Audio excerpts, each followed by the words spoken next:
Hello, everyone, and welcome to my video presentation on the informative speech.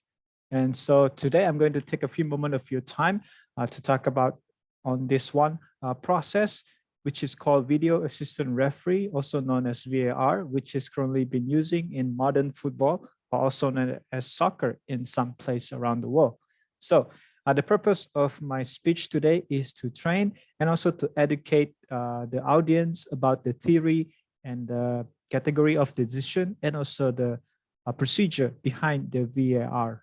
So before that, I would like to take you to an event that has happened about 10 years ago, which is the FIFA World Cup semifinal 2010 between a match of Germany against England.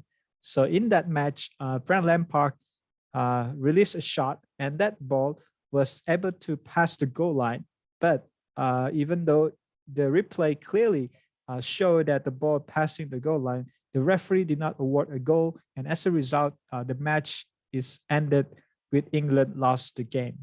Now, this is one of the key factors, in my opinion, and also from what I heard and from what I see in the story, is that the reason why the VAR is introduced at this moment in time. So today, I'm not going to talk with you about problem or solution, pro and cons. We're just going to go over on the theory and also the category of decision that needs to be reviewed by the VAR and also the procedure behind of the VAR.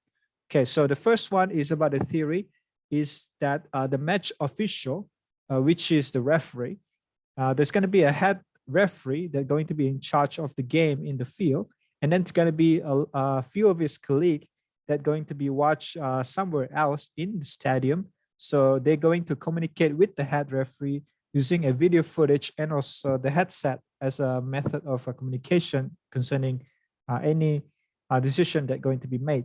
So basically, the VAR is to help to minimize the human error that can cause substantial influence on the match result itself.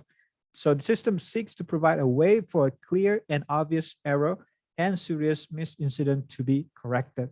Now, that is basically what the theory is all about. And then we're going to go over to the category of decision that needs to be reviewed by the VAR. So there's going to be 4 of them. So the first one is go or no go decision. This is when the attacking team commit an offense. And then if there's going to be ball out of play, ball is entering the goal, offside, handball, offense, and encouragement during the penalty kicks. So that would be the first one. And the second decision is the penalty or no penalty. This is when the attacking team commit an offense, ball out of play, location of offense usually going to be in the penalty box, and then the incorrect awarding in case the player is just simply just simulate a diving, not real tackle that was made, and then offense not penalized. And then the next one is the direct red card. This is denial of obvious goal scoring opportunity. And also when a player is using a vulgar language or even a gesture, such as, like any hand gesture or violent conduct, such as biting or spitting. So all of this is subject to review.